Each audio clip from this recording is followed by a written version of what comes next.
Primeiramente, obrigado à presença de todos, né, igual o Pedro citou. Eu lembro que esse é o segundo evento que nós estamos fazendo, né? No ano passado, o Pedro fez uma introdução minha, né?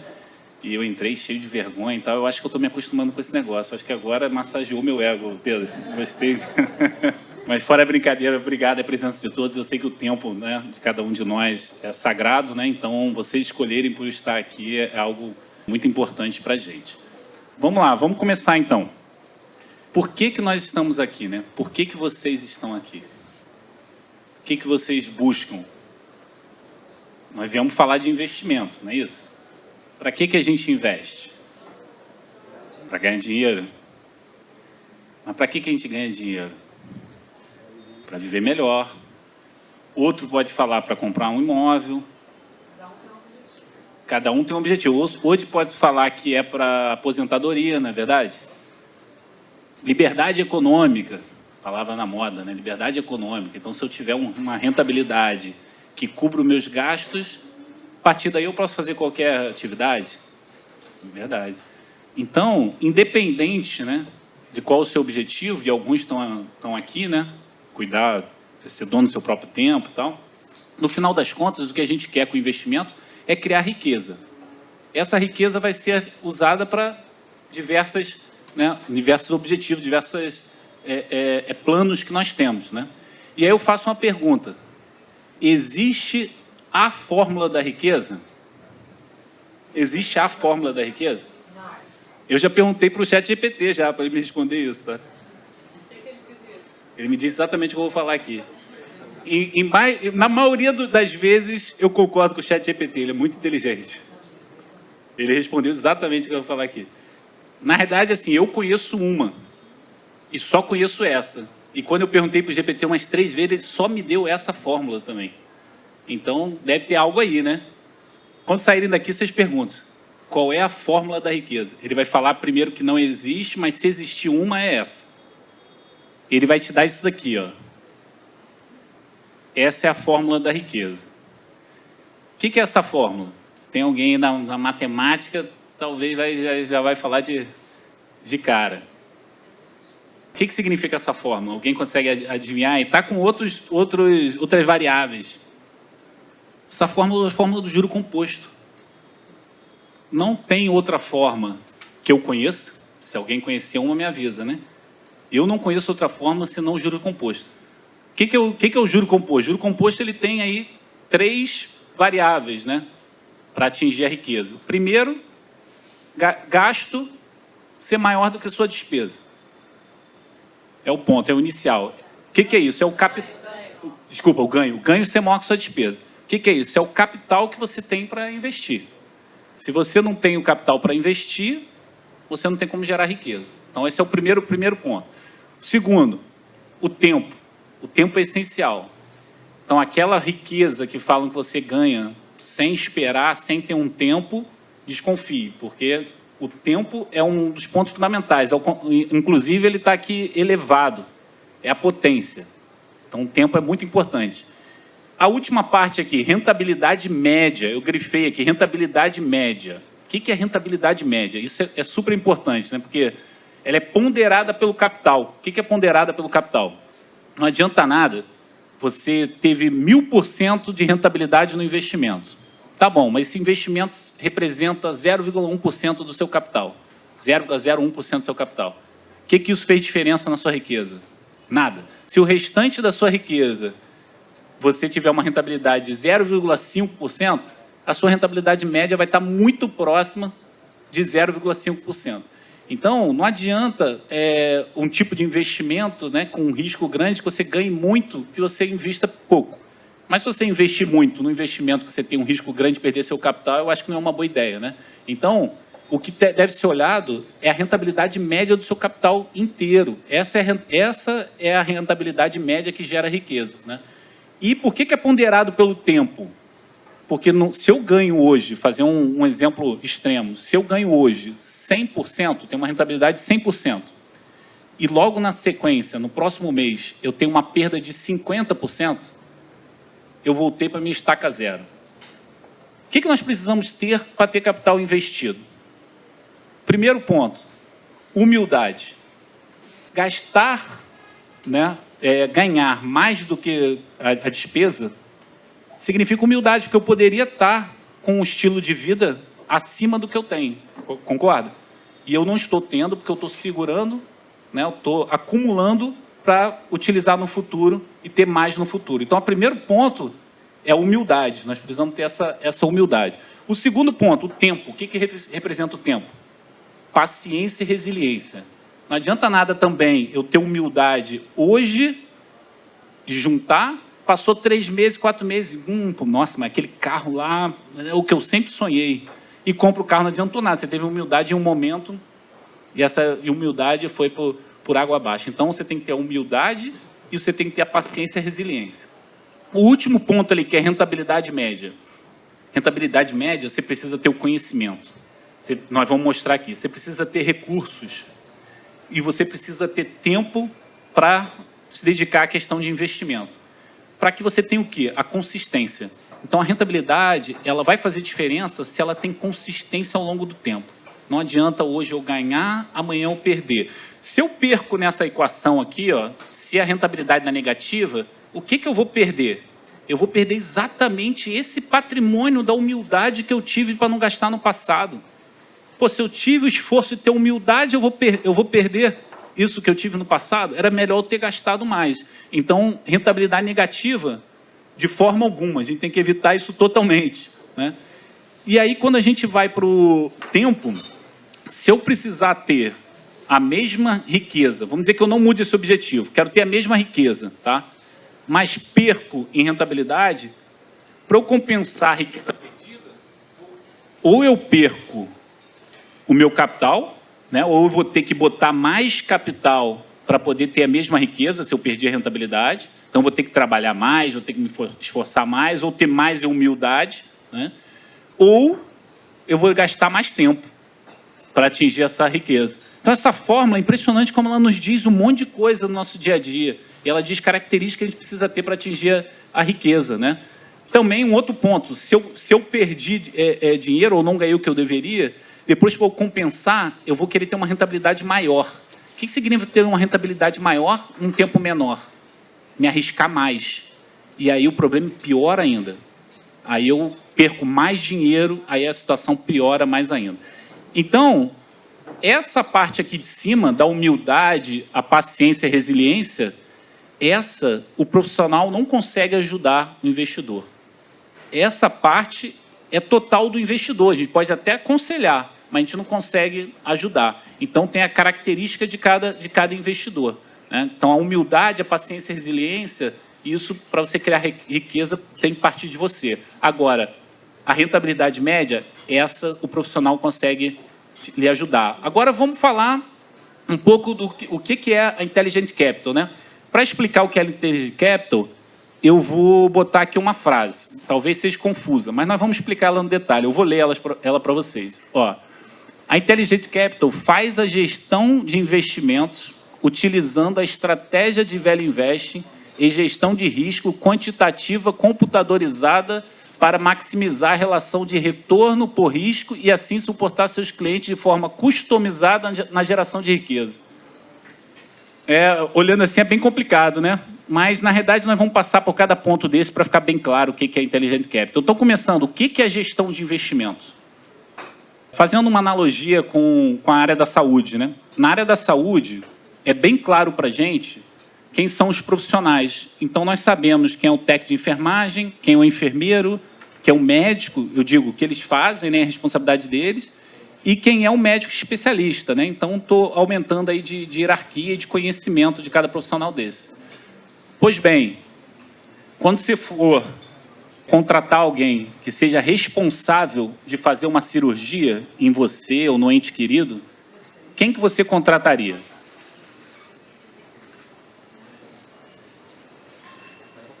Cirurgião, ela disse ali.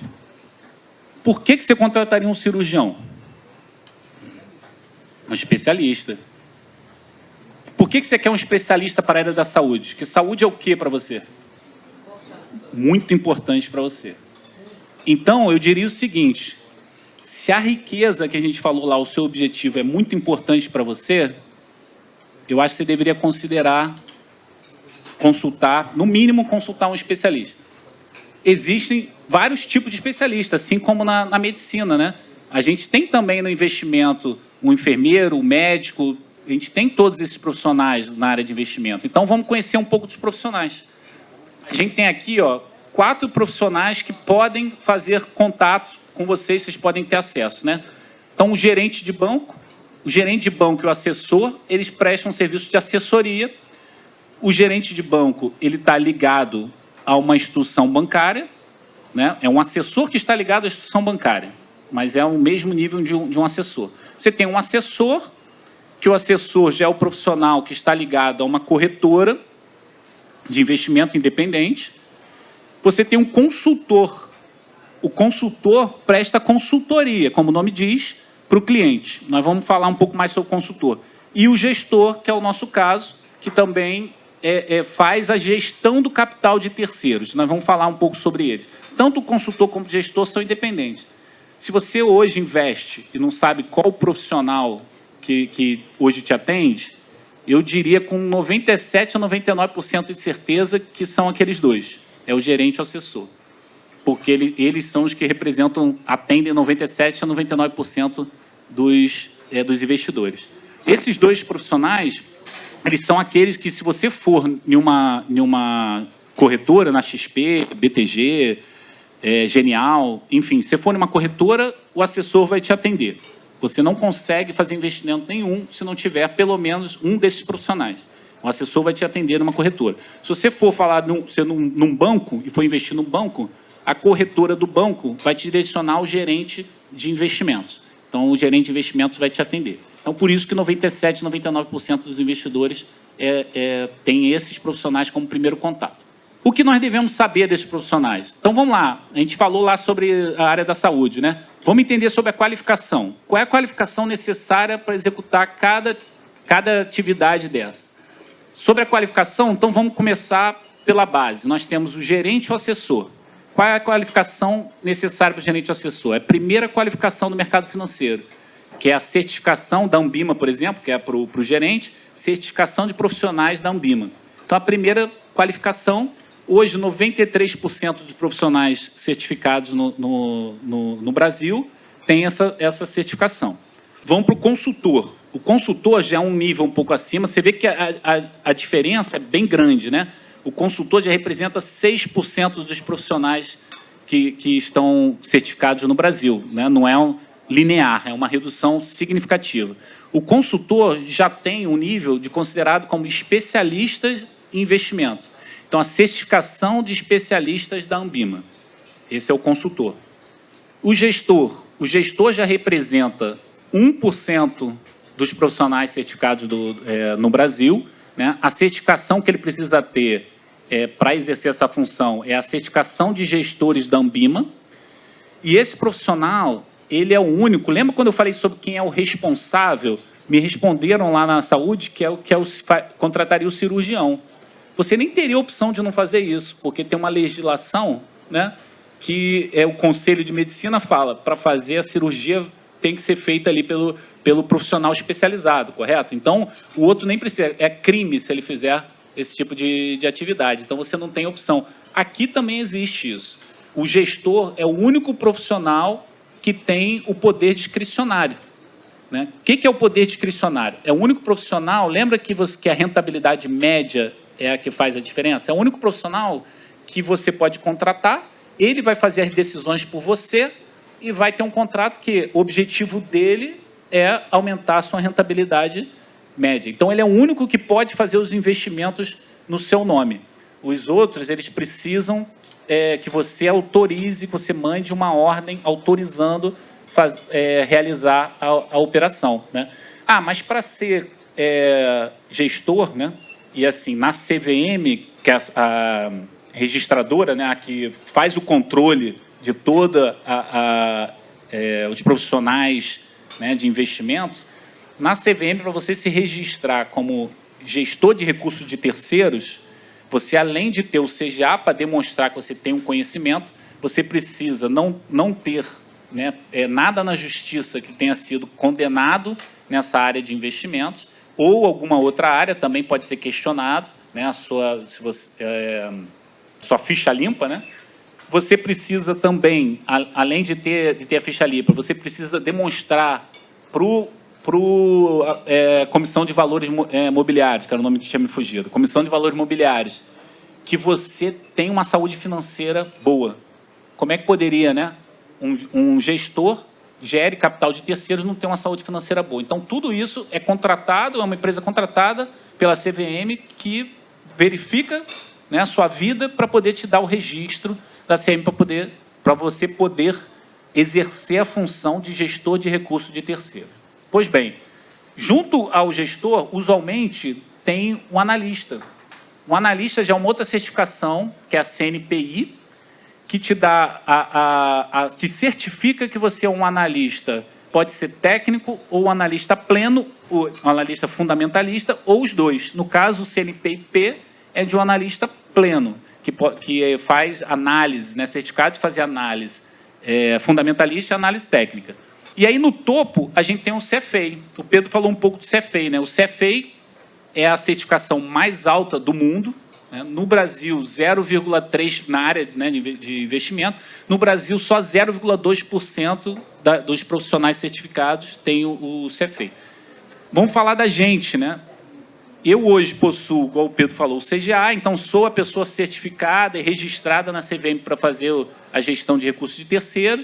Tenho o CNPI também e tenho o primeiro nível do CFA, que, na verdade, passei na primeira prova do primeiro nível do CFA. Você só tem o CFA, efetivamente, quando você passa nas três provas. É um programa de mais de 3 anos de extensão. Um programa pesado. Por isso que poucas pessoas têm aqui no Brasil. O Pedro tem o CNPIP, a Raquel, nossa outra sócia, tem o CGA também, e agora ela está já para tirar o CQF, que já é uma outra certificação. O CQF já é de análise quantitativa. Nós vamos falar por que isso é importante aqui para a nossa gestão. Pois bem, então, a gente poderia aqui, ó, fazer uma tabela mostrando que o gerente ou assessor, no nível de qualificação, eles têm um nível de entrada de qualificação. O consultor já tem um nível médio de certificação. O gestor já está no nível alto de qualificação. Tá bom, já analisamos, já entendemos quais são os profissionais, quem é quem em nível de qualificação dentro da área de investimento. Então, agora vamos falar de outra coisa importante que você precisa saber sobre os profissionais. Qual deles tem interesse no spread? O que é o spread bancário? Quem sabe o que é o spread bancário? A diferença, né, dos juros. Então, o spread bancário é o banco, como emissor, né, de um título para investimentos, ele pega primeiro esse dinheiro emprestado do investidor. Então, o investidor está emprestando dinheiro para o banco. E depois ele empresta esse dinheiro a terceiros. Ele, logicamente, o que ele ganha é a diferença. Então, o objetivo dele é pagar o menos possível para o investidor e cobrar mais alta taxa possível para quem ele vai emprestar dinheiro. É como o banco ganha dinheiro. Então, quando a gente pensa nisso, o gerente de banco já começa com uma desvantagem. Ah, mas o gerente de banco ele trabalha na corretora. Não está nos objetivos dele lá diminuir o investimento que ele dá para o cliente. Mas não precisa estar nos objetivos dele. Os produtos que estão disponíveis para ele oferecer para o investidor já são produtos que usualmente têm uma rentabilidade muito menor do que uma corretora independente, por exemplo. Até o meu gerente de banco, é engraçado, eu tenho, né, conta bancária, faço em banco, faço as transações no banco. Meu gerente de banco, já me conhecendo, ele fala, cara, quando entra direito na minha conta, ele fala, já sei que não é para te oferecer. Eu falo, não, tá bom, me fala o que você tem. Aí ele me fala, eu falo, não é mesmo. Porque, usualmente, quando você compara, você vê que é muito difícil, a não ser alguma coisa específica, né, um programa da Caixa, que ocorre muito, né, da Caixa Econômica Federal, querem arrecadar dinheiro e tal, aí tem algo especial. Mas, fora isso, a rentabilidade, usualmente, deles é menor. Por quê? Por conta desse interesse do spread. Ele quer te dar a menor possível. Então, às vezes, para ele é melhor ficar com os clientes que não têm muita noção disso e também acham que o banco é a segurança, né? O banco, eu estou numa segurança maior, né, que não é o caso, na realidade, necessariamente. Né? Quando ele compra um ativo, o risco está no ativo que ele comprou. Então, ele pode comprar pelo banco, pela corretora do banco, dependendo do ativo que ele comprou, ele está com um risco grande, muito maior do que qualquer outra coisa. Então, não é bem assim, mas ainda fica aquele sentimento que é uma instituição bancária, o risco é menor. Sem interesse de comissão. Sem interesse de comissão, vamos falar um pouco sobre comissão. Isso eu vou abrir aqui um parêntese, né? Como os profissionais são remunerados. É importante a gente saber isso, né? Como que esses profissionais aí são remunerados no mercado. Então, vamos lá.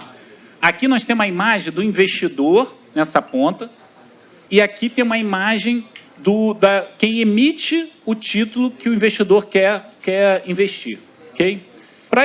Para que o investidor consiga investir nesses títulos, ele necessariamente precisa passar por uma corretora, seja ela a corretora do banco ou uma corretora independente. Ele não consegue comprar esses títulos sem passar por essa corretora.